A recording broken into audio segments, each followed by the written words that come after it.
अस्सलाम वालेकुम students. Chemistry में हमने चैप्टर नंबर 1 स्टार्ट किया हुआ है और पहला चैप्टर है केमिकल इक्विलिब्रियम। केमिकल इक्विलिब्रियम में आज हमने एक लॉन्ग क्वेश्चन पढ़ना है। आज हमने जो टॉपिक पढ़ना है वो टॉपिक है macroscopic characteristics of dynamic equilibrium. Dynamic equilibrium तो हमने पहले पढ़ा हुआ है कि डायनामिक इक्विलिब्रियम की आज प्रॉपर्टीज के बारे में पढ़ना है।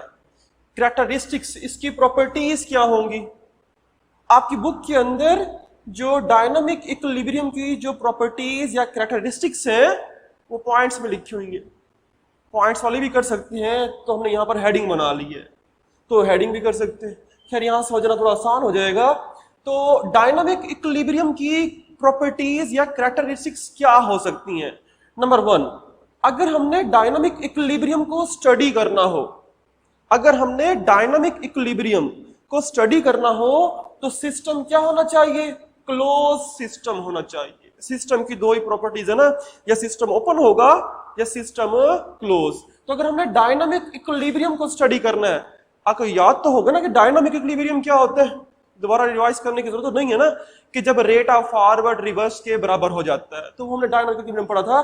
तो सिस्टम क्लोज होना चाहिए कि an equilibrium is achieve only in a close system. अगर सिस्टम जो है क्लोज होगा। अगर आप इसे समझने के लिए एग्जांपल अगर आपको याद हो, हमने एक एग्जांपल पढ़ी थी कैल्शियम कार्बोनेट की। उसके अंदर हमने दो पॉसिबिलिटीज पढ़ी थी।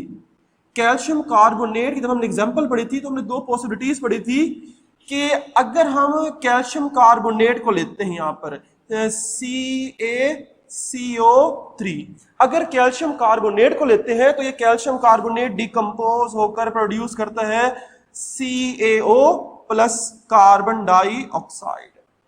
कैल्शियम कार्बोनेट रिवर्सिबल रिएक्शन दे सकता है, मतलब उसके अंदर डायनामिक इक्विलिब्रियम कायम हो सकता है। लेकिन कंडीशन क्या थी कि ये इक्विलिब्रियम तब कायम करेगा जब ये सिस्टम क्या होगा, क्लोज होगा, ताकि कार्बन डाइऑक्साइड यहां से रिमूव ना हो।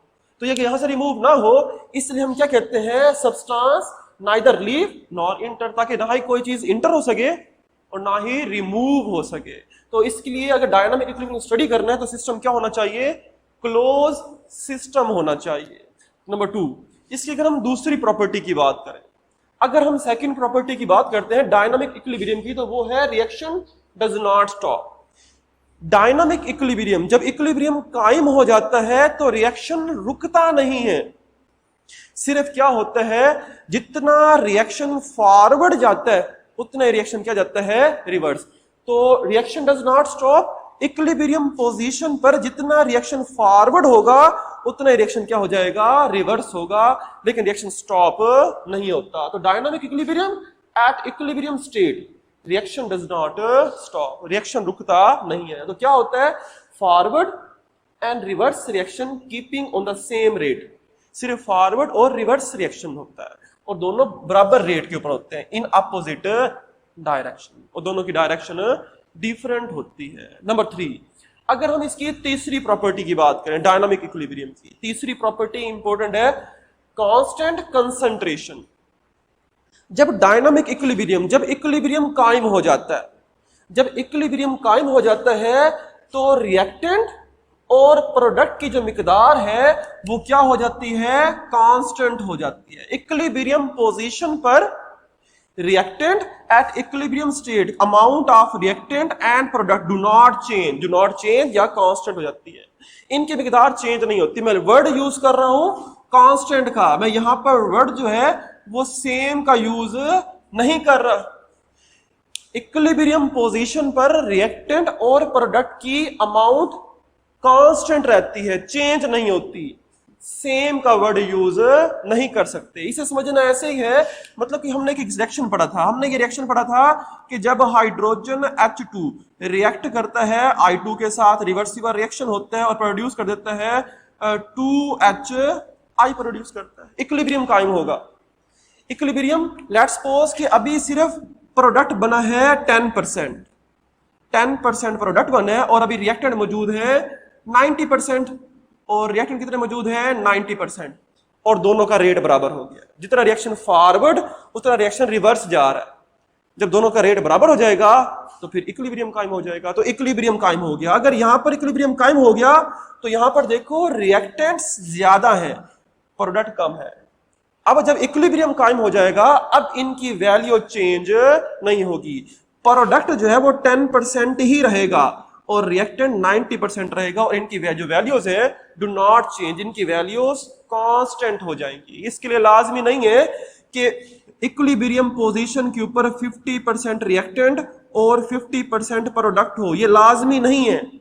इक्विलिब्रियम का मतलब इक्वल अमाउंट नहीं होगा, इक्विलिब्रियम के ऊपर इनकी अमाउंट कांस्टेंट हो जाती है।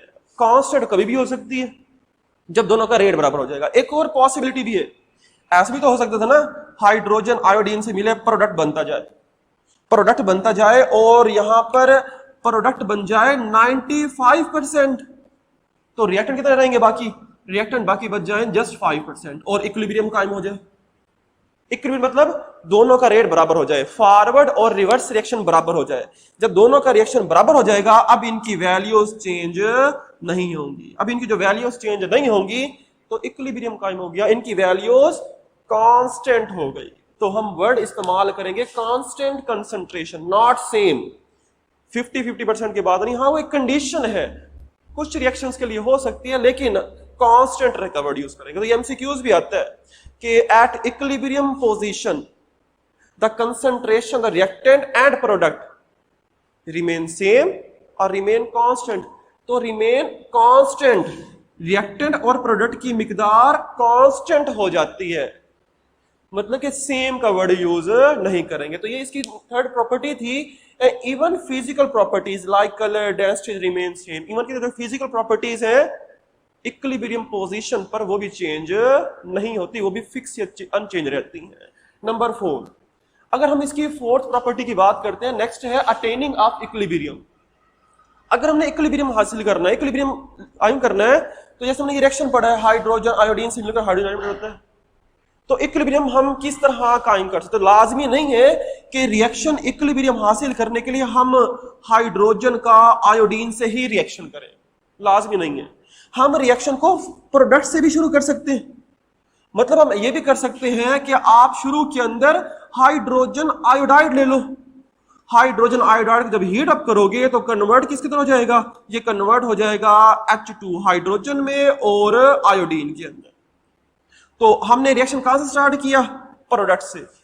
तो हाइड्रोजन और आयोडीन बनना स्टार्ट हो गया। कुछ देर के बाद दोबारा ये रिएक्टेंट्स बनाना शुरू कर देंगे और ये प्रोडक्ट बना रहा है, तो क्या हो जाएगा? रेट बराबर हो जाएगा। इट मीन क्या, अगर हमने इक्विलिब्रियम को हासिल करना हो, इक्विलिब्रियम कायम करना हो, तो लाजमी नहीं है कि हम हाइड्रोजन प्लस आयोडीन ही लें। हम हाइड्रोजन आयोडाइड को तोड़ना शुरू करें तभी इक्विलिब्रियम कायम हो जाएगा। इट मीन के जो इक्विलिब्रियम है वो हमें हासिल हो सकता है, चाहे हम रिएक्टेंट्स लें चाहे हम प्रोडक्ट लें। And equilibrium is attain from the either way, starting from reactants और फ्रॉम प्रोडक्ट। हम रिएक्शन रिएक्टेंट से शुरू करें या हम प्रोडक्ट से शुरू करें। Last property disturbing of equilibrium.